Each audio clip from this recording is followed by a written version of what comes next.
Hi, my name is Kelly Kasle and welcome to On Campus TV. Summertime is great for going to the beach, hanging out by the pool with your friends, and listening to jazz. This year I got to go behind the scenes at the Xerox Rochester International Jazz Festival with Rochester's jazz radio station WGMC Jazz 90.1. Here were some of my favorite moments. Sure, Art Blakey, anyone who doesn't already know, is the hardest swinging drummer in the history of jazz. He is the hardest swinging drummer in the history of jazz. And some of the characteristics that really distinguish him, one thing is his hi-hat, so strong. His hi-hat cymbals he played with your left foot on the second and fourth beat. He's got like the most beautiful, perfect, prettiest hi-hat in jazz. So I learned in both scenarios. My mother's a minister, so I grew up in a black church. I've had that experience, and then I played in orchestras. I was actually a classical music major for undergrad, and having had that structured theoretical background has been invaluable to me. But then getting on the bandstand and understanding that it's not all about what you know, it's about why you play. It's much more significant about how you connect with other human beings. Your vocabulary is not nearly as valuable as one might think. Ted Price had gotten an offer to leave Akron and come and write as a music critic for a Buffalo newspaper.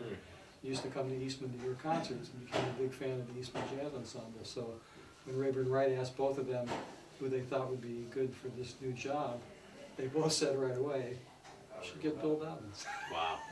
So that's how it started. Yeah, that's how it started. That's how I ended up in Rochester.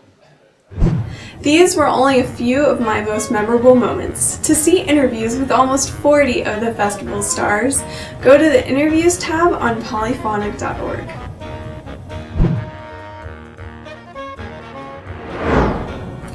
In the news, the New York Times reported on the expansion plans for the National Jazz Museum in New York City. In about 3 years, the museum will be moving to a new 10,000 square foot home in the former Mart 125 across from the Apollo Theater.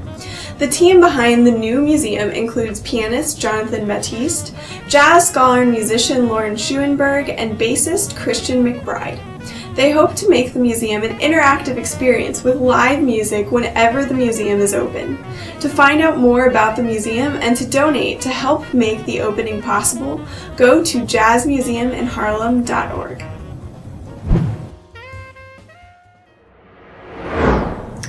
Today's spotlight is on jazzinamerica.org, recommended by the Thelonious Monk Institute.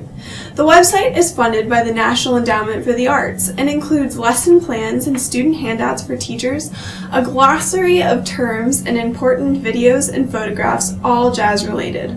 Also, for those of you looking for the right jazz program, you will find links to virtually every college and university jazz program in the US or Canada.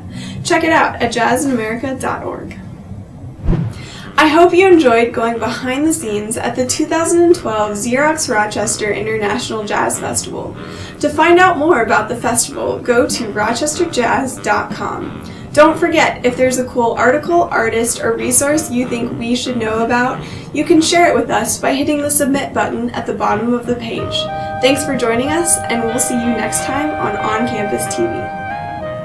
The best way I can describe it is that we got a phone call, each of us individually, from someone at the record company, at Concord Records, and they told me, they asked me, would you like to be a part of a project with David Sanchez and Christian Scott at the time? And I said, of course. Then they told me that we were going to Cuba to make the record, so I said, of course, let's make it happen.